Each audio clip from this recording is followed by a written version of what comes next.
አይደለም ብቻ ግዴታዬ ነው ለምን ተባለ ሕይወት ነህና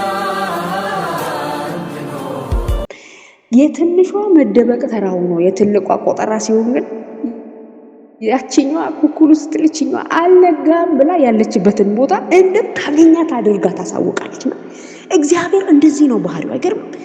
ስትፈልጉት እኔን ፈልጉኝ ሲል ተደብቅ ያለው እያለ አይደለም። እኔን ፈልጉኝ ሲል የማታገኙኝ አይነት አምላክ ነኝ እያለ አይደለም። ልክ እንደዚህ አይነት ኩኩሉ ልክ አንደኛዋን ልጄ አልነጋም ስትላት የት እንዳለች እንደምታውቅ እግዚአብሔርን እንፈልግ ማለት እንደዚህ ነው። እግዚአብሔርን እንድንፈልገው የሚፈልገው ለዚህ ነው። እስራኤል በብዙ መተው እግዚአብሔርን ትቶ ሲያሳዝን እግዚአብሔር ራሱን ከህዝቡ መሰወር ጨክኖ መሰወር ይችል ነበረ። ግን በብዙ መረሳት ውስጥ እግዚአብሔር ህዝቡን ፈልጎ ይመጣ ነበር። በብዙ መተው ውስጥ እግዚአብሔር ህዝቡን ፈልጎ ይመጣ ነበር።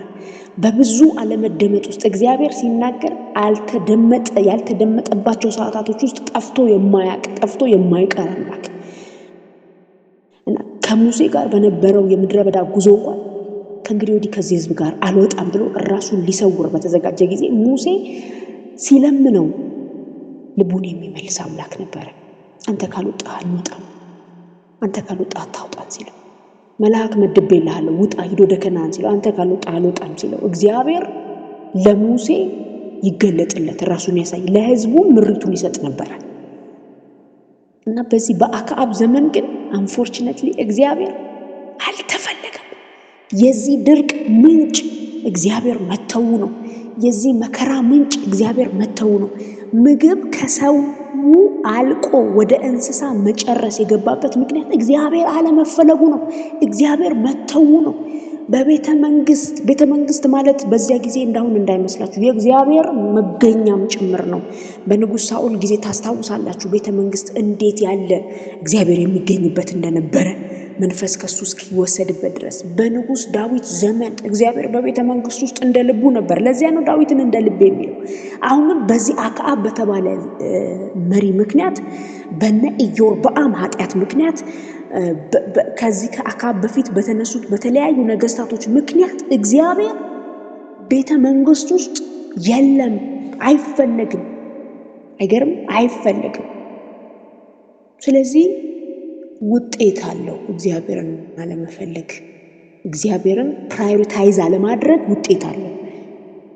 እና እንደዚህ አስባለሁ ይህን ክፍል ሳነብ ሰው እንዴት የድርቁን ምንጭ አይጠይቅም? ንጉሥ ነው። የድርቁን ምንጭ እንዴት አይመረምርም ብዬ አስባለሁና አንዳንዴ በእኛም ህይወት ውስጥ እንደዚህ ይሆናል። እንደው በነገስታቶች ስለተጻፈልን እንፈርዳለን እንጂ በነቢያቶች እንፈርዳለን እንጂ አንዳንዴም በእኛ ህይወት እንደዚህ ነው።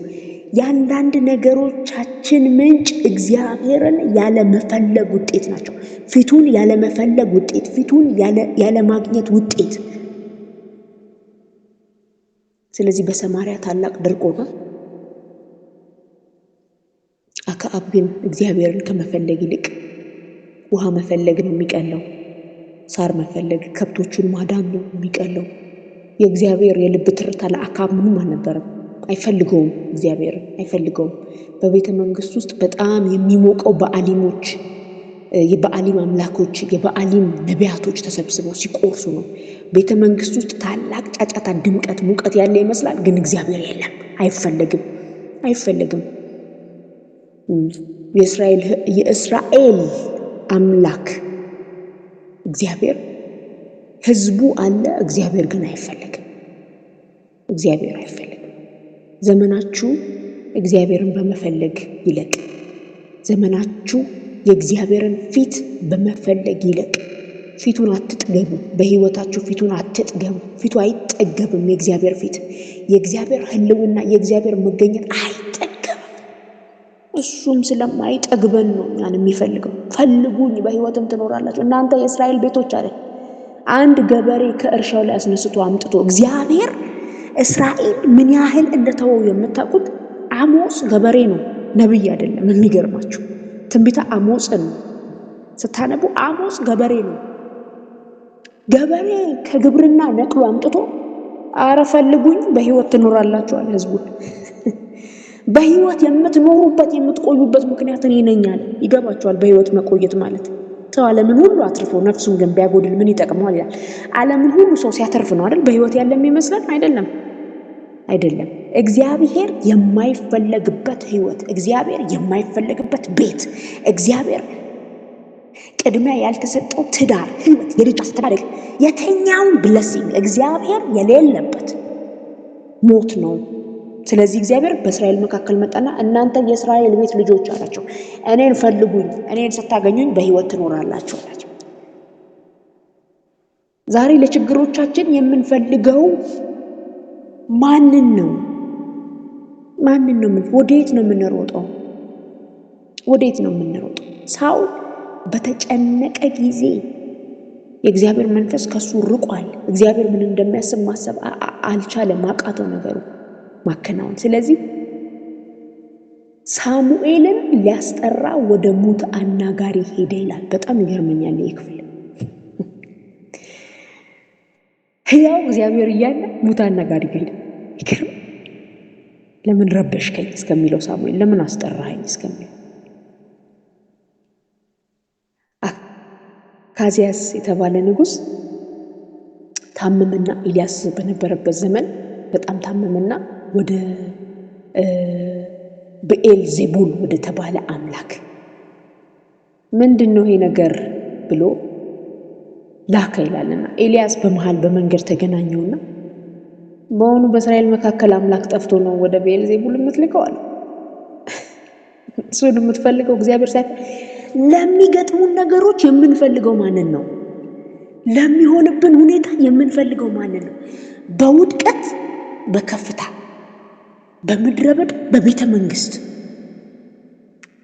እግዚአብሔር ይፈልጋል። አይገርምም? በዳዊት ዘመን እግዚአብሔር እንደ ልቤ ያለበት አንዱ ምክንያት ይሄ ነው። እግዚአብሔርን የፈለጉ ሰዎች ከመከራ ምንጫቸው የዳኑ ሰዎች ናቸው። አይገርምም?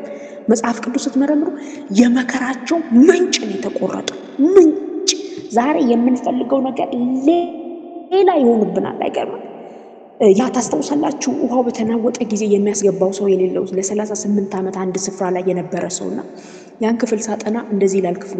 ጌታ ኢየሱስ ክርስቶስ ወደዚህ ሰው ተራምዶ የመጣበት ያ ሞመንት ውሃው እየተናወጠ ያለበት ሞመንት ነው ይላልና መጣና ጌታ ልትድን ትወዳለህ ይለዋል። አቴንሽኑን ወደሱ ይስበዋል። ያና ያ ውሃ ላይ ነው አቴንሽኑ ያለው። ፍለጋው ውሃው ልዑል መጥቶ ፍለጋው ግን ሌላ ነው። አይገርምም? የልዑል ድምፅ ከጎኑ መጥቶ የእሱ ፍለጋ ግን ሌላ ነው። እንደዚህ እኮ ነው የምንተጣጣው ከጌታ ጋር። እንደዚህ ነው እኮ የምንተጣጣው። ልክ እንደነ ሳውል፣ ልክ እንደነ አካዝያስ ፍላጎት እግዚአብሔር ፈልጉኝ እያለ የምንፈልገው ሌላ ነው። እናንተ በዚህ እንደማትታሙ አውቃለሁ እህቶቼ፣ ወንድሞቼ። ግን ይህ ዘመን እኮ አይገርምም? ከፋ በቃ ማለት እግዚአብሔርን ተንበርክኮ ለሰከንድ ወዴት አለ ከማለት ይልቅ የሆነች ትንሽ ጨረፍታ የነካችን ሲመስለን ወደ ነቢያቶች እንሮጣለን። ትንሽ ነገር የነካችን ሲመስለን ወደ ሚጸልዩ ሰዎች እንሮጣለን። እግዚአብሔር ግን እንድንፈልገው ይፈልጋል። የነገሩ ምንጭ የሚደርቀው የእግዚአብሔርን ፊት ስንመለከት ነው። የነገሩ ምንጭ ያቺ ደም የሚፈሳት ሴት ጨከነች፣ በቃ ፈለገችው። አይገርምም? በዚያ ሁሉ ሁኔታ ውስጥ ነገሩን ሊያስገድላት እየቻለ ሊያስወግራት እየቻለ ሺ ኢዝ አንክሊን፣ ንጹህ አይደለችም፣ ደም ይፈሳታል፣ የተገለለች ሴት ናት። ነገር ግን አልፌ አገኘዋለሁ አለች። እንዲህ ኃይል ከሱ እስከሚወጣ ድረስ አይገርም? ታላቅ እምነት፣ ፊቱን የመፈለግ ታላቅ እምነት፣ እሱን የመንካት ታላቅ እምነት ውስጧ ነበረ። ስለዚህ የደሟ ምንጭ ይላል። ዛሬ ነገሩ ደጋግሞ የሚመጣብን ለምን ይሆን? ያ ያስቸገረን ነገር ደጋግሞ እየመጣ ያስቸገረን ለምን ይሆናል? እግዚአብሔርን ስላልፈለግነው የሆነ ወይ? አይገርምም?